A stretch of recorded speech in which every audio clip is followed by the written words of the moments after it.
Bom dia, queridos pais, como vocês estão? Olha eu mais uma vez aqui, bem-vindos a mais um vídeo. E hoje será continuidade do anterior.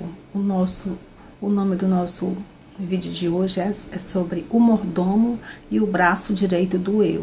O que seria isso? Ainda vou falar sobre o alto fluxo, que é um dos fenômenos, né, que compõe a memória. Vamos ver o que o autor diz aqui. O alto fluxo tem pelo menos dois grandes papéis ou funções. O primeiro é expandir os alicerces do processo de formação da personalidade. Então esse é um dos papéis do alto fluxo, né, que é o fenômeno que compõe a nossa memória. Queridos pais, e o segundo, aqui ele vai explicar as construções diárias, né, que o alto fluxo produz no palco da mente, são registrados nos bastidores inconscientes pelo fenômeno RAM, que, como vimos, significa registro automático da memória. O fenômeno RAM, né? Assim, a cada dia, mês e ano, o alto fluxo vai preenchendo o córtex cerebral com milhares de plataformas com centenas de milhares de janelas. Essas plataformas alicerçam a formação da personalidade e, pouco a pouco, estruturam o eu, como o grande líder ou gestor da mente humana. O alto fluxo se torna, assim, o mordomo, né, que nutre a construção do eu na infância. Por isso que o nome desse vídeo é o mordomo e o braço direito do eu. Quem é esse mordomo? É o alto fluxo. Como o autor fala, né, que o alto fluxo se torna assim o mordomo que nutre a construção do eu na infância. Sem a atuação do alto fluxo, o que os pais e professores ensinam não teria grande eficiência. Sem a atuação do alto fluxo, né, o que os pais e professores ensinam não teria grande eficiência. À medida que o eu se forma ao longo dos anos, algo espetacular ocorre. Ele deixa de ser criatura e aos poucos se torna, na adolescência e na vida adulta, criador de si mesmo. Ou seja, o eu, né, o eu vai se autoafirmando. Que quando na infância a gente acredita em tudo que os nossos pais nos ensinam, exatamente porque a gente está em formação, a personalidade. Autor da própria história, né? Pelo menos é o que deveria acontecer. O eu como autor da própria história. Mas tem muita gente, né, que é escrava do próprio. Mas nem sempre acontece, porque o eu raramente aprende a pensar antes de agir. Muitas pessoas impulsivas, né? Fazer escolhas, proteger a psique, traçar metas, dialogar consigo. Por isso que a gente está sempre...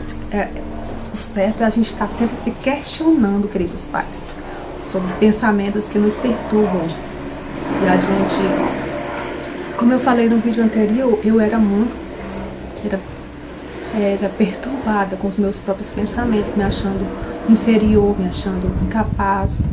Exatamente reflexo de coisas que aconteceram, de pessoas que você ama, te falar que você é isso, é aquilo, te denegrir, te deixar falar palavras negativas. E isso tudo a gente vai acreditando.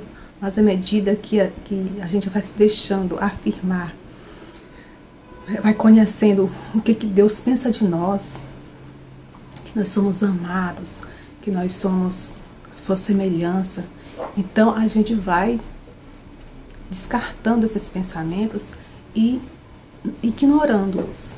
É isso que a gente deve fazer.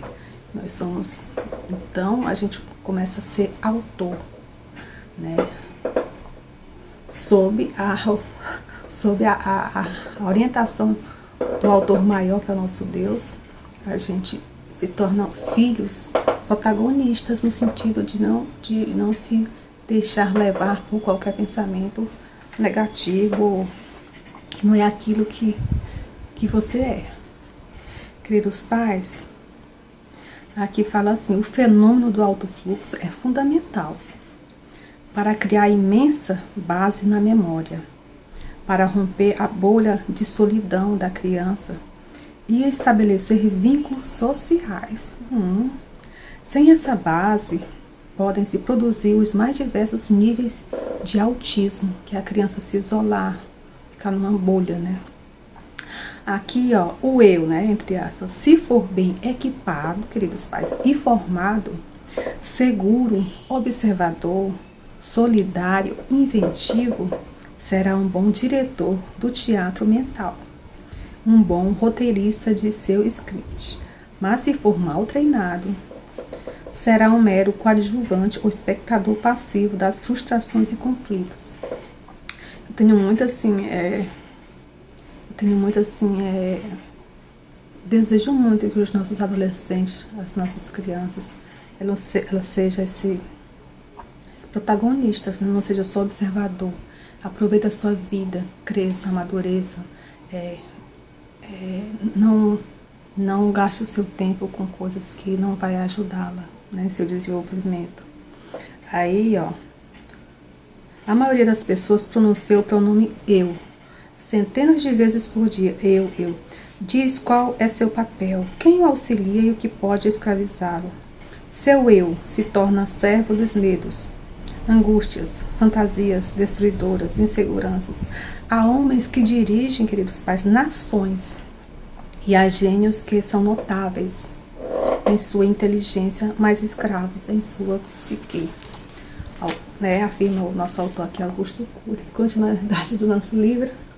Quem não possui um eu sólido não terá uma identidade sólida.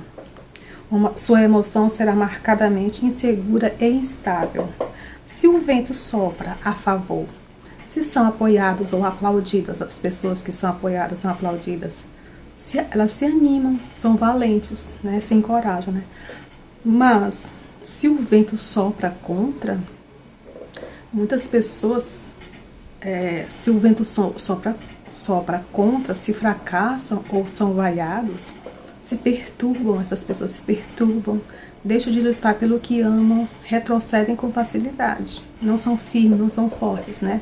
Qualquer crítica a pessoa já está, aquelas pessoas não me toquem, né? Aí, queridos pais, fala assim, ó: todavia temos de entender que conquistar uma emoção estável, calma, serena, é um desafio. Inclusive para psiquiatras e psicólogos. Esses profissionais atendem pessoas com os mais variados problemas, né, psicológicos. Então, esses profissionais precisam muito, né, conquistar essa emoção estável para também não enlouquecer.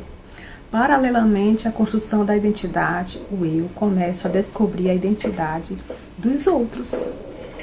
Então, à medida que você vai se autoconhecendo, também você vai compreendendo as outras pessoas. Por isso que ele fala que os primeiros que precisam conquistar essa emoção estável, calma e serena são os psiquiatras e psicólogos. Meu Deus, é verdade.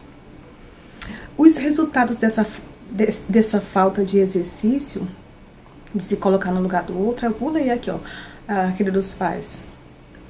Aqui mora um perigo. É assim, ó. Paralelamente à construção da identidade, o eu, né, começa a descobrir a identidade dos outros, né? Aqui mora um perigo. Nesse estágio deveria entrar em cena o treinamento da mente humana para formar uma das mais importantes funções da inteligência: colocar-se no lugar dos outros. Essa é uma das funções da inteligência que é mais, né, que a gente precisa treinar. Os resultados dessa falta de exercício, de se colocar no lugar do outro, são muito graves. São muitos e graves.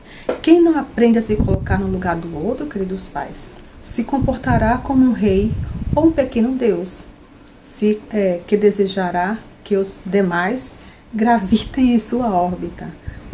os machucará e não sentirá minimamente a dor deles. A impulsividade, insensibilidade, egocentrismo, né, começam a ser desenhados nessa fase. A pessoa se torna egoísta, né, não pensa nos outros. Toda vez que vir um jovem ou adulto individualista, radical, intolerante, excessivamente crítico e indiferente às necessidades dos demais, saiba que houve, queridos pais, uma falha educacional. Quem aprende a se colocar no lugar dos outros se torna espontaneamente compreensivo, altruísta, preocupado em não ferir as pessoas. Gostei demais desse assunto de hoje. Então, que a gente possa aprender a se colocar no lugar dos outros, a não ver o nosso filho sempre com aquele que está errado, que às vezes nós como pais é que estamos errados, que a gente possa se perceber os nossos fraquezas, os nossos erros, e assim compreendemos o outro. Queridos pais, vai dar uma chuva aqui, eu acho. Então, ó, fiquem com Deus, espero que vocês tenham gostado. É um assunto assim um pouco técnico, mas eu acredito que deu para entender. E aí, um grande beijo, Deus abençoe os nossos filhos, em nome de Jesus Cristo. Ó, não esquece de dar sua curtida, né? Para o canal crescer.